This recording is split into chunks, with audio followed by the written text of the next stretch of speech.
We are the BCS think tank. We are covering whether or not ORU should add additional course selection to the International Business MBA concentration. So we begin. Hello, everyone.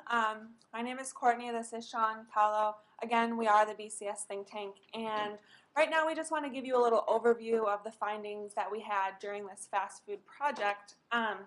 We split our 6 hours between 1 Sonic, 3 McDonald's, as you can see behind me, the locations.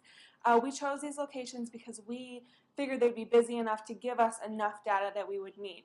We ended up with a sample size of 87 cars total, a lot lower than some of the other groups, but it could be the times that we went. Before we get into the findings, I do just want to give a disclaimer that our results have a lot of bias. There is no way that we are skilled enough researchers to eliminate this error or bias that could have occurred.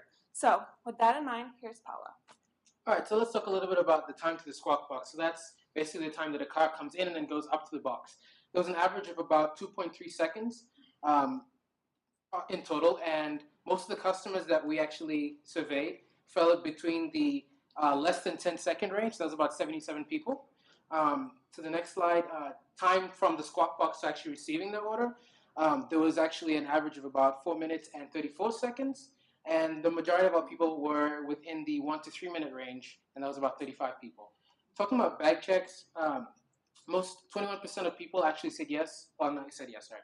Actually checked their bags, and 79% did.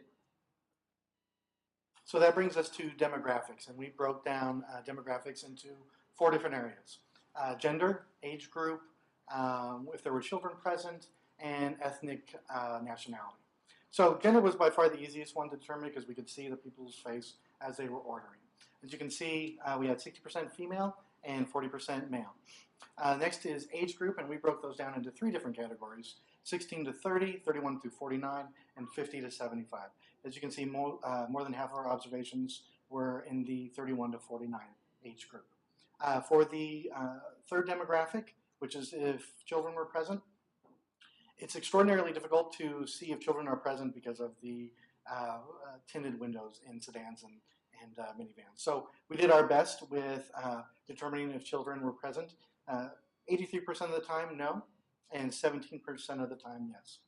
For ethnic diversity, that was another difficult one. We broke it down into a couple different areas: Black, White, Asian, Native American, and Latino.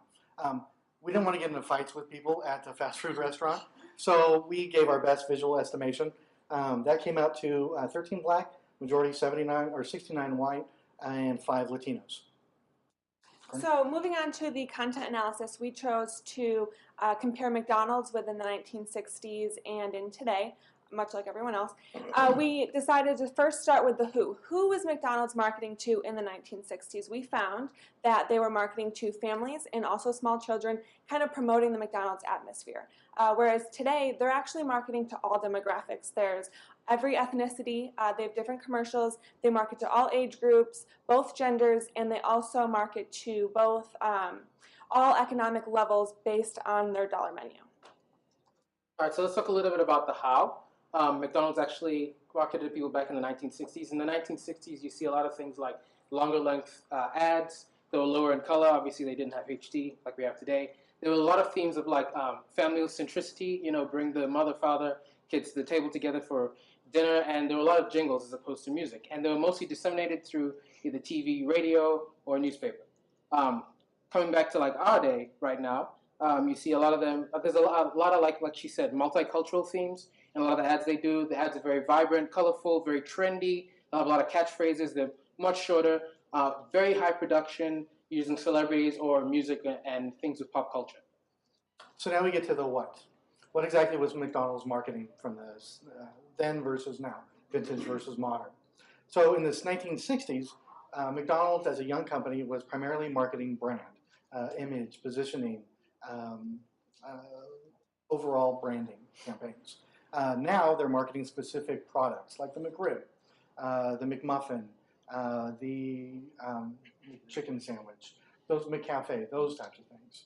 So what did we learn from the research? Number one, don't ask a girl in the 30s if she's in the 50 to 75-year-old category. Number two, I don't think anybody is eating filet fish sandwiches anymore. But more seriously, what we learned is that this is a great object lesson to determine and show students how difficult getting good, accurate research is. Thank you.